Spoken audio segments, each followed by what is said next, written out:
하나님께서 오늘 우리에게 주시는 말씀은 빌립보서 1장 18절부터 26절까지 말씀입니다. 신약성경 318페이지에 있는 빌립보서 1장 18절부터 26절까지 말씀을 우리 교독해서 읽고 마지막 26절은 함께 읽어보도록 하겠습니다. 신약성경 318페이지 빌립보서 1장 18절부터 26절까지 말씀, 제가 18절 말씀을 먼저 읽도록 하겠습니다. 그러면 무엇이냐? 거칠애로 하나 참으로 하나 무슨 방도로 하든지 전파되는 것은 그리스도니 이로써 나는 기뻐하고 또한 기뻐하리라.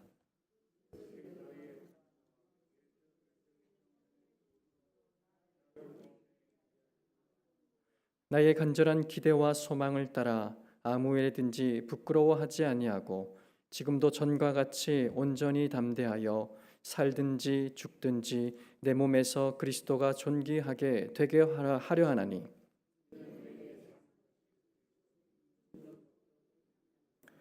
그러나 만일 육신으로 사는 이것이 내 일의 열매일진데 무엇을 택해야 하는지 나는 알지 못하노라.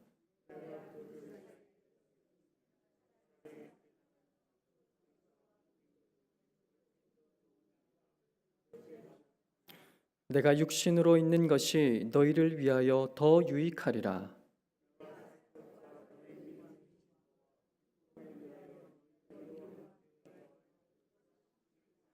함께 읽겠습니다. 내가 다시 너희와 같이 있으므로 그리스도 예수 안에서 너희 자랑이 나로 말미암아 풍성하게 하려 함이라. 아멘. 믿음의 진보를 이루라라는 제목으로 목사님 말씀 전해 주시겠습니다.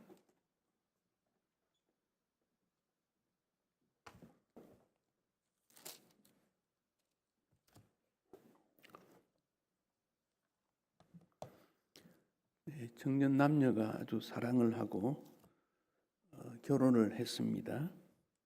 결혼을 했는데 어려움이 생기니까 점점 그 관계가 멀어지게 됩니다. 사랑치 못하고 미움이 일어나고 심지어 서로에게 손가락질을 하게 됩니다. 그러나 양가 부모가 있고 친구가 있고 직장이 있으니까 겉으로는 대연한 척 그렇게 살아갑니다. 그러니까 요즘 그런 가정을 쇼윈도우 부부 그렇게 말합니다. 그 백화점에 가면 사람의 옷을 입혀놓고 아주 늘씬하게 만들어서 사람들로 하여금 누구나 보면 야 이거 좋은 옷이다 그렇게 하는 거 쇼윈도우에 설치한 것처럼 그렇게 살아가는 경우가 있습니다. 오늘 우리의 신앙이 이제 세월이 흐를수록 깊어져야 되는데 여러 가지 핑계를 대면서 형식적으로는 다 있는 것 같지만 우리 내면 세계에는 점점 더 허전함을 느끼는 그런 모습이 아닌가 그런 생각을 해봅니다. 여러분 우리의 신분이 예수님의 십자가를 통해서 그 새로운 존재라는 걸 늘 생각해야 됩니다. 새로운 존재. 그냥 사람들이 살아가지만은 세상 사람과 다른 존재입니다. 우리는 목표가 다르고 방향이 다릅니다. 동일하지 않습니다. 그렇기 때문에 생각하고 행동하는 것도 달라야 되는 것이지요. 그러니까 예배에 진실성이 들어가고 사람과 사람을 만날 때도 예수님 마음으로 사랑하고, 그러니까 신앙생활이 깊어진다는 것은 예수님의 마음이 되어가는 거예요. 예수님 마음이. 그러면 우리의 말도 예수님께서 하시는 말처럼, 생각도 이럴 때 예수님은 어떻게 생각하셨을까? 어떻게 행동하셨을까? 예수님으로 닮아가는 거예요. 예수님으로. 근데 실제로 우리가 살아갈 때 예수님 닮아가는가 한번 우리가 돌아볼 필요가 있습니다. 주님 사랑하지 않고 교회를 사랑한다, 이웃을 사랑한다, 그게 맞지가 않습니다. 주님 사랑하는 마음이어야 이웃도 사랑하고 교회도 사랑하고 또 주님을 위해 일을 할 수도 있는 거지요. 항상 우리 자신이 예수님 마음으로 예수님 사랑으로 살아가야 된다. 이 원리를 놓치면 안 됩니다. 왜냐하면 우리 주변에는 전혀 그렇지 않거든요. 우리 주변에는 나 살고 너 죽자 그런 시대 아닙니까? 나 살고 너 죽자. 그래도 안 되면 나도 죽고 너도 죽자. 뭐 그런 시대에 살아가고 있습니다. 우리 예수님은 나는 죽고 너는 살고라 말입니다. 나는 죽고 너는 살고. 근데 그 관점에까지 도달하기에는 무척 어렵고 또 나 죽고 너 살자 이런 개념이 세상 사람들이 없습니다. 너 죽고 내 살자. 그게 우리도 모르게 배어 있습니다, 지금. 그리고 계속적인 이 경쟁이 일어나게 되고 내가 너보다 나아야 되고 그러다 보니까 갈등이 계속 일어나는 것 참 안타까운 일입니다. TV에서 한 방송 사회자가 당신은 가장 좋은 때가 언제이었습니까? 이런 질문을 던졌습니다. 인생의 황금기가 언제였습니까? 그런 질문을 던졌습니다. 그래서 어떤 사람은 2살 때였다. 2살. 왜냐? 모든 사람이 나를 중심했거든요. 2살은 어린이는 뭐 부모, 조부모, 또 주변에 있는 사람이 참 거기에 관심을 둡니다. 거기에 초점을 둡니다. 그때가 제일 행복한 것 같다. 그럽니다. 고등학생을 갓 졸업한 학생은 고등학교를 딱 졸업하고 나니까 좋더라. 왜? 자동차를 마음대로 운전할 수 있었기 때문에. 자동차를 운전하고 싶었는데 기회가 없었는데 이제는 마음껏 자동차를 운전하니까 좋았다. 그럽니다. 중년에게 물어보면 젊을 청년 때 힘이 있었을 때 그때 좋았다. 그렇게 대답합니다. 그럼 뭐 다 좋았을 때가 있겠지요. 근데 어떤 나이가 드신 한 분이 이리 말합니다. 항상 좋았다. 항상 좋았다. 그죠? 여러분은 어느 때가 제일 좋았습니까? 우리가 지난 날이 좋았다 그러면 지금 안 좋다는 말 아닙니까? 그때가 좋았다. 지금 안 좋다는 말이거든요. 근데 바울에게 언제가 제일 좋았느냐 이래 물으면 바울은 20절과 21절에서 말을 하기를 살든지 죽든지 내 몸에서 그리스도가 존귀하기 때는 그게 제일 즐겁다. 그렇게 답변하고 있거든요. 지금은 감옥에 있는데 죽을지도 모르는데 그런데 바울은 돌아보니까 내가 기준이 아니고 주님이 기준이더라는 거지요. 살든지 죽든지 내가 살아도 좋고 죽어도 좋고 주님이 존귀하게 되는 그때가 제일 좋은 때다.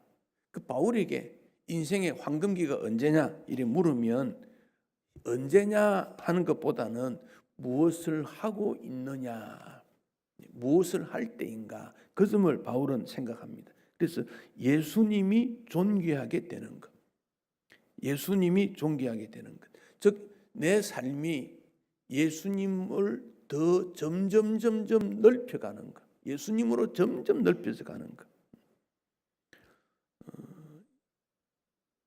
예수님이 나를 통해서 확산되어 가는 것. 이런 빌립보 1장을 제가 설교를 벌써 한 2달 정도 이렇게 된 것 같습니다. 지금 계속 짧게 넓게 계속 보고 있는데 제가 빌립보 1장을 계속 이제 보는 이유는 이 말씀대로 우리가 살아야 된다고 하는 그 마음이 설교 듣는 분들에게 있어야 하기 때문에 그래요. 그 설교는 설교 말씀을 듣고 그 말씀대로 사는 것이 있어야 됩니다. 그 성경 말씀도 마찬가지고. 그래서 바울이 살든지 죽든지 예수님이 존귀하게 되는 것, 이게 우리가 연세가 드실수록 삶의 기준점이 그렇게 돼야 되지 않냐는 거지요. 그래서 계속 이 본문을 보고 있는 겁니다. 이스라엘 백성들이 노예로 있다가 광야 생활하고 가나안 땅에 들어왔지요. 모세가 지속적으로 던진 메시지가 하나님 가까이 해야 된다. 말씀 중심이어야 된다. 가나안 땅에 있는 우상 숭배하면 안 된다. 뭐 계속 반복했지요. 그러니까 그들이 그 말을 반복합니다. 그렇지, 하나님 중심이어야지. 말씀대로 살아야 되지. 계명대로 살아야 되지. 그런데 생활은 아니더라는 겁니다. 말은 그렇게 하면서. 그러니까 이사야 시대에 이스라엘 백성들이 하나님 섬기다고 그러고 애굽의 도움을 받을까? 아수르의 도움을 받을까? 주변 나라의 도움을 받을까? 기웃거리지 않습니까? 북쪽에서 공격해오면 하나님 앞에 의지하고 하나님의 도우심을 구하기보다는 애굽의 도움을 구하면 어떨까? 그리고 이사야 선지자가 애굽의 도움을 가는 그에게 주님의 심판이 있을 것을 말하고, 또 애굽 편들지 않고 아수르에게 편드는 사람, 다 그렇게 분열이 되어 가는 거지요. 바울은 삶과 죽음에 있어서 예수님이 존귀하게 되는 것, 이 배경 속에는 내 인생의 책임자는 주님이시다, 그 고백이 담겨져 있습니다. 주님이 나를 지배하면 만족스럽다는 것이죠. 주님이 나를 지배하면, 심지어 죽는 것도 유익하다. 이런 표현이 정말 가능할까요? 전쟁이 일어나서 군인들이 전쟁을 치르면서 누군가가 생명을 걸고 적진에 들어가서 적군을 죽이면 유익되겠다. 그럴 때 남아있는 내 가족이나 혹은 내 친구나 내 전우는 살지 않을까. 그럴 때 혹 자기 생명을 던져서 적군과 싸우는 사람이 있을지 모르지만은, 복음 안에서 죽는 것도 유익하다. 과연 그럴 수 있을까? 동시에 사는 것도 유익하다. 왜 사는 것이 유익됩니까? 복음 전할 수 있으니까. 바울에게는 죽음이라는 것이 슬픔이나 고통이나 아픔으로 다가오지 않습니다. 왜? 주님 만나게 되니까. 주님 만나게 되니까. 우리 권사님 기도한 것처럼 과연 우리의 죽음이 주님 앞에 섰을 때 주님 앞에 칭찬받는 그날을 바라보며 즐거움으로 죽음을 맞이할 수 있을까? 바울은 지금 그렇게 맞이하고 있다는 거지요. 실제로 바울은 천국을 한번 다녀왔습니다. 고린도후서 12장에 보면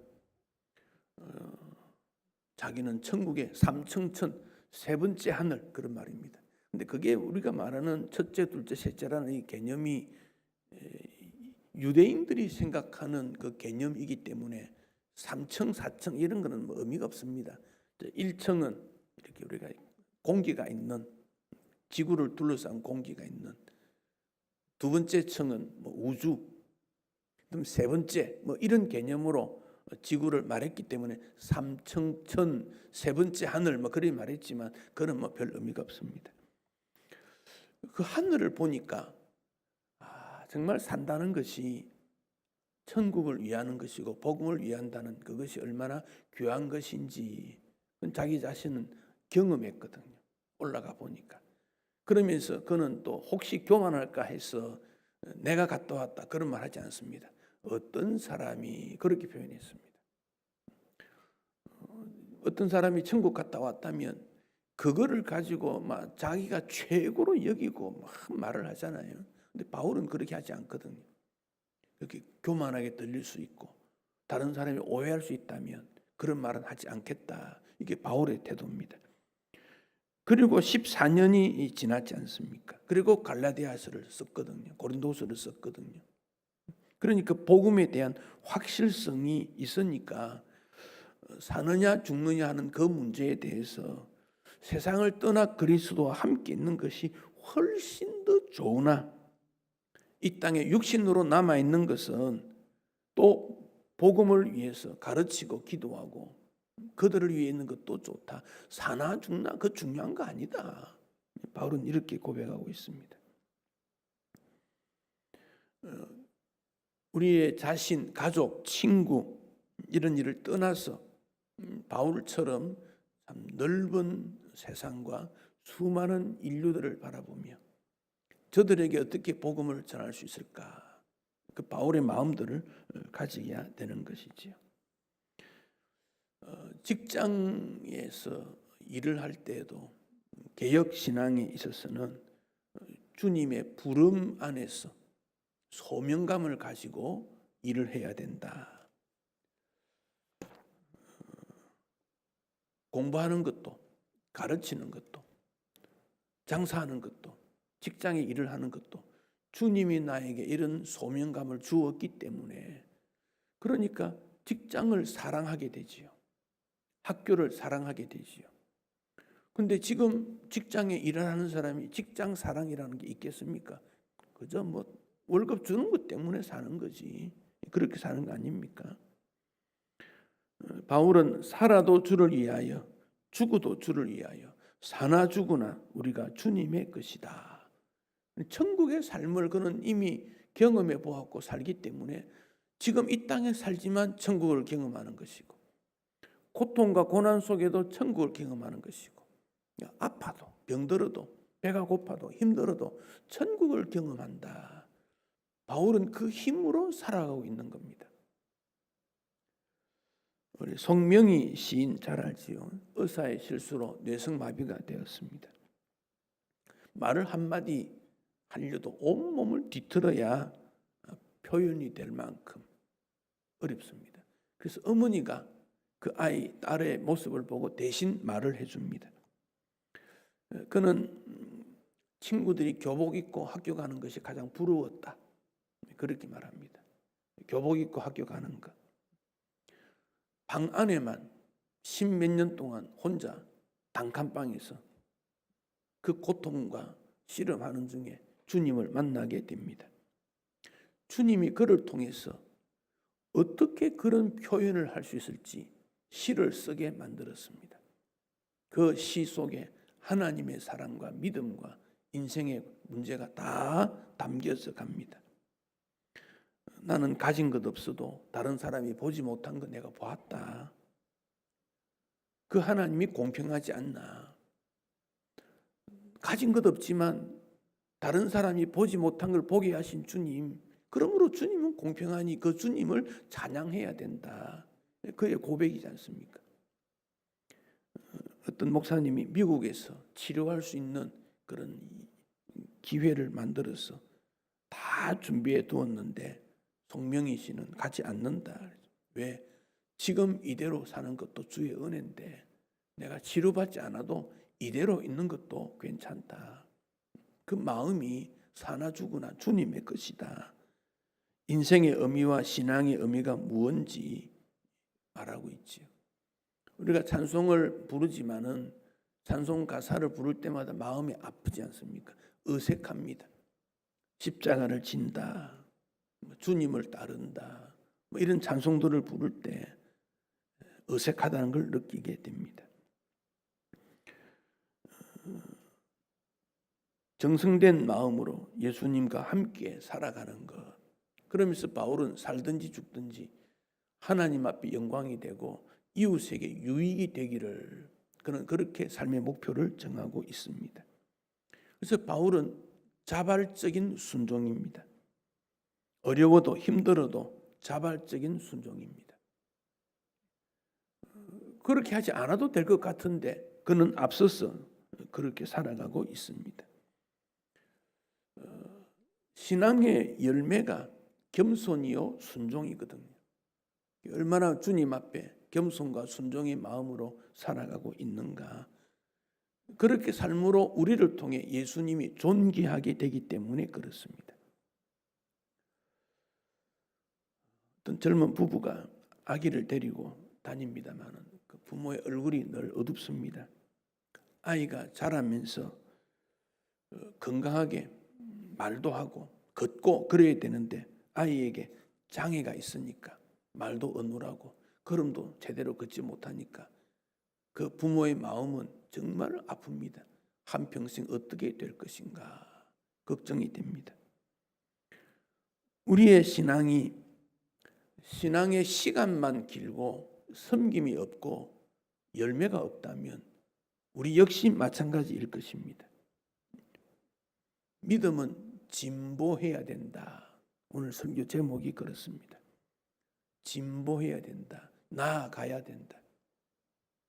바울도 빌립보 교인들에게 믿음의 진보가 이루어져야 한다. 이렇게 말하고 있습니다. 아놀드 토인비라는 역사학자가 이 세상은 정말 그 독재자, 사기꾼, 이기주의자 그들 때문에 지구가 망하고 있다. 그 소수의 그런 사람들 때문에 망하고 있다. 그러나 잘못을 개선하려고 하는 또 작은 사람들이지만 그들을 통해 세상은 유지하고 있다. 그러나 대부분의 사람은 잘못된 것을 알지만 잘못됐군 그냥 버려둔다는 거죠. 자기의 이익과 관계없으면 외면한다는 거죠. 거기에 우리는 의미 있게 시대의 잘못을 개선하고 하나님의 은혜가 펼쳐지기를 원하는 비록 적은 수이지만 그들을 통해 세상은 나아지게 될 것이다. 그렇게 말하고 있습니다.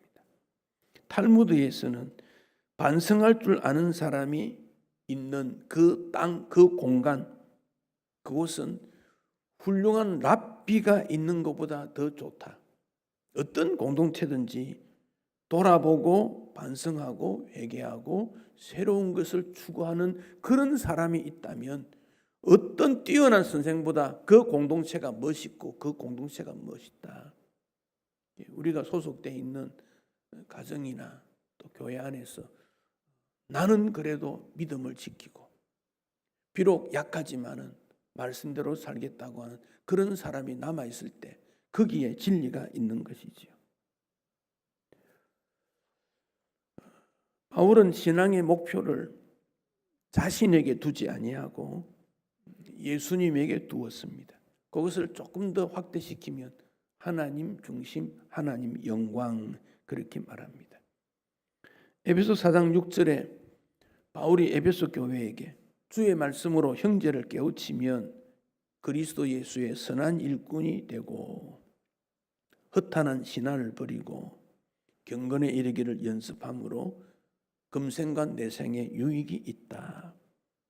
즉 우리가 이 땅에서 주어지는 모든 일에 선한 일꾼으로 주님 앞에 섰을 때 말씀에 순종하고 열매를 맺음으로 궁극적으로 하나님 앞에 영광이 되어야 되는 거다 말씀하고 있습니다. 또 오늘부터 우리가 전도팀이 전도를 또 하겠다. 전도가 가장 어려운 일인 것이 사실입니다. 왜냐하면 그 불신의 세계에서 오랫도록 살아온 그들에게 생각을 바꾸고 발걸음을 바꾼다는 것은 정말 어렵습니다. 그 돈으로 되는 것도 아니고 그렇지만 그것이 사명이니까 주님이 원하시니까 하나님의 나라에 유익되니까 우리가 그런 일을 하게 되는 것입니다. 바울은 간절한 마음으로 기대와 소망을 따라서 살든지 죽든지 그리스도가 존귀하게 되기를. 우리의 신앙이 처음에는 약하지만은 점점 전문인이 되고 훈련받아갈 때에 주님의 존귀함이 무엇일까를 생각해서 어떤 분야에 어떻게 섬길 것인가도 실제적으로 실천하는 믿음이 되어야 하겠습니다. 중국 교회가 사실은 중국이 우리보다 훨씬 더 복음이 먼저 들어왔습니다. 그런데 왜 중국 교회가 발전하지 못했을까? 그런 연구를 자기들이 해보니까 중국 교회가 선교사를 보낸 경험이 별로 없다. 우리나라는 복음을 받아들인 지 얼마 안 돼도 힘들어도 사람을 보냈습니다. 그 당시 제주도 그 당시 보내는 것은 먼 이국 나라 보내는 것처럼. 그러나 큰 목사 중 한 분이 제주도로 갑니다. 우리 총회도 세워진 지 얼마 안 되어서 대만에 선교사 보냈습니다. 보내는 일을 하니까 하나님이 복 주셨더라. 왜 그랬습니까? 중국은 물론 중국 정부가 선교를 허락하지 않으니까, 또 교회가 숨어서 교회를 유지해야 되는 입장에서 선교사 보낼 입장이 안 되지요. 그렇더라도 선교의 비전을 가져야 된다는 거죠. 내가 주를 위해 섬기는데 내 형편을 볼 때는 할 수 없는 내용이 굉장히 많아요. 그렇더라도 언젠가 주님 앞에 그렇게 섬겨보겠다. 꿈은 가져야 되지 않겠습니까? 이렇게 주님 앞에 섬길 거라. 지금은 좀 부족하지만은 1년이 지나고 5년이 지나고 10년이 지나면 이런 일꾼이 될 거야. 그런 기준을 가져야 되는 것이지요. 바울이 디모데에게 너 나이 작다고 업신여김을 당하면 안 된다. 그렇기 위해서 말과 행실, 사랑과 믿음, 정절에 대해서 모범이 되어야 된다. 말과 행실이 일치하고 말하는 대로 행동하게 될 때 거기에 복음의 역사가 일어나기 때문에 그렇습니다. 우리 주님께서 성천하시면서 하늘과 땅의 모든 권세를 아버지로부터 받았다 그랬습니다. 그래서 우리 예수님이 주가 되셨습니다. 주, 통치자. 그것을 제자들에게 주시면서 너희들이 이 권세를 가지고 모든 사람에게 가서 가르치고 회개하게 하고 세례를 주고 말씀을 지키게 해야 된다. 그 사명을 위임해 주었습니다. 가르쳐 지키라. 복음을 받아들여서 삶 속에 행동하라. 그렇게 하라. 그렇게 가르쳤습니다. 바울은 지금 감옥에서 기뻐할 수 있는 형편이 전혀 되지 못합니다. 고통과 슬픔과 죽음을 앞두었습니다. 그런데 바울이 주님으로부터 받은 것은 그리스도 안에서의 기쁨입니다.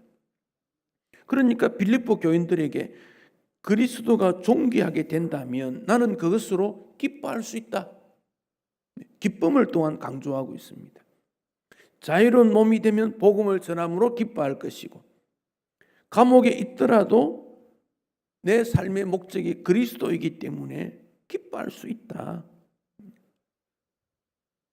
바울에게 있어서의 기쁨은 어떤 외형적으로 무엇이 주어졌거나 잘했거나 눈에 띄는 그런 것 때문이 아니라 그리스도 예수가 존재하기 때문에, 내 마음에 있기 때문에, 그래서 기쁜 거다 그리 말했습니다. 믿음이라는 이 단어가 누구누구 안으로, 누구누구에게로, 누구누구를 위하여 하는 전치사가 헬라어에는 꼭 붙습니다. 그래서 예수 안에서, 예수에게로, 예수를 위하여, 예수 때문에 믿음이 존재한다는 겁니다. 그래서 그 믿음은 그리스도의 말씀으로 이루어지는 것이고, 그 믿음은 예수 안에 있음으로 이루어지는 것이다. 그래서 믿음이 있다는 것은 예수 그리스도 통해서 기쁨이 이루어지는 것이 바로 믿음이다. 그렇게 강조하고 있습니다. 그래서 예수를 믿는, 예수를 존귀하게 되는 그것이 믿음 안에서의 삶이다. 그게 믿음의 진보가 나타나는 거다.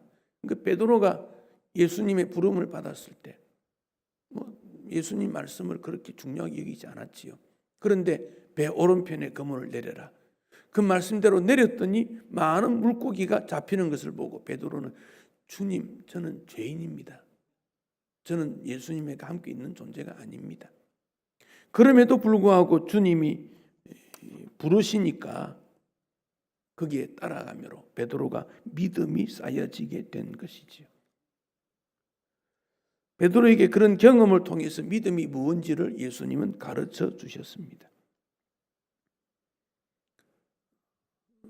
바울에게 믿음이 뭐냐 물으면 예수 안에서의 기쁨이요, 예수님이 주신 사역을 통해서 하나님께 영광이 되고 기뻐지는 것이 바로 믿음이다. 그 믿음이 점점 커져가서 나의 기쁨뿐 아니라 우리 모두의 기쁨이 되는 거다. 그렇게 말씀하고 있습니다. 그러나 우리에게는 옛 사람이 계속적으로 저항하고 있습니다. 그렇게 하지 못하게 합니다. 그 벽을 뚫어야 됩니다. 그 벽을 뚫어야 됩니다. 모세가 하나님의 보냄을 받아서 아론과 함께 바로에로 가지요. 말합니다. 내 백성을 보내라. 하나님 백성을 보내라 그럽니다. 바로가 말합니다. 안 된다. 왜 안 됩니까? 도대체 네가 말하는 하나님이 누구냐? 그 하나님이 누군데 내가 거기에 따라야 된다는 말이냐? 바로는 영적으로 무지했습니다. 하나님의 역사를 알지 못했습니다. 그 결과로 10가지의 재앙이 나타나고 그 군사들을, 자식 같은 군사들을 다 죽는 그런 일이 일어나게 되었습니다. 우리는 하나님이 누군지 압니다. 복음이 무엇인지 압니다. 믿음이 무엇인지 압니다. 그렇다면 여기에 우리는 진보, 어제보다 나은 오늘, 내일은 오늘보다 더 나은 믿음의 진보가 나타나져야 합니다. 오늘의 세상은 믿음 생활하기에 매우 어려운 혼탁한 세상 속에 있습니다. 그걸 세속주의 그렇게 말합니다. 세상이 너무 좋기 때문에 그렇습니다. 세상의 모든 일들이 교회 안의 믿음보다 훨씬 더 좋게 보입니다. 미혹합니다. 거룩성을 잃어버립니다. 믿음의 진보를 어떻게 이룰 수 있겠습니까? 더 긴장감을 가지고 무엇이 중요한가를 분별하고 과감하게 실천하게 될 때 믿음의 진보를 누릴 수 있게 됩니다. 영적으로 잠자는 상태에서 일어나야 되고 부흥의 역사를 통해서 영적 배고픔을 이길 때 믿음의 진보가 나타나게 됩니다. 좋은 계절이 되었습니다. 이번 가을에 여러분의 목표는 무엇입니까? 적당하게 여행 가고 또 개인적인 어떤 잔치 혹은 여러 가지 축하의 일, 인간적인 일이 굉장히 많지요. 당연히 해야 됩니다. 그러나 그런 일들을 통해서 내 믿음이 지금보다 조금 더 나으면 좋겠다. 지금 내 상태를 내가 자세히 보아서 변화되고 좀 더 믿음의 한 발자국 더 나아갈 수 있는 그 방법은 뭘까? 기도해야 됩니다. 찾아야 됩니다. 연구해야 됩니다. 청소년들이 입학시험을 위해서 얼마나 노력합니까? 부모가 얼마나 도와줍니까? 그 이유가 무엇입니까? 그 청소년들이 보다 나은 것으로 나아가기 위한 것을 부모가 원하기 때문에 그렇습니다. 근데 성적이 잘 올라갑니까? 쉽지 않습니다. 아무리 노력해도 현상 유지하기 어렵습니다. 조금 더 올라가려면 엄청난 투자를 해야 성적이 높아집니다. 믿음 생활 마찬가지입니다. 내 믿음에 만족하면 절대로 진보가 되지 못합니다. 내가 진보가 되어야 나를 바라보는 사람도 따라오지 않겠습니까? 내가 믿음으로 한 걸음 더 나아가야 다른 사람에게 모범이 되지 않겠습니까? 주님이 기뻐하지 않겠습니까? 바울이 빌립보 교회에 세운 다음에 상당한 시간이 지났습니다. 바울이 빌립보 교회를 볼 때 그 믿음이 자라지 않는 것 같습니다. 그래서 편지를 썼습니다. 나는 살든지 죽든지 그리스도가 존귀하게 되는 것을 원하고 있다. 너희들도 믿음의 진보가 이루어지기를 원한다. 오늘 바울이 우리에게도 이 말씀을 하시리라고 생각합니다. 여러분의 믿음의 진보가 무엇입니까? 어떤 부분에 수준 높은 신앙인이 되어야 하겠습니까? 그 열매를 맺어서 주님 앞에 나타내어 주님께서 기뻐하시고 또 주님의 기쁨이 여러분 마음에 있어지는 슬픔의 세상, 아픔의 세상에서 예수님을 통한 기쁨이 여러분에게 충만하시기를 축복합니다. 찬송하겠습니다.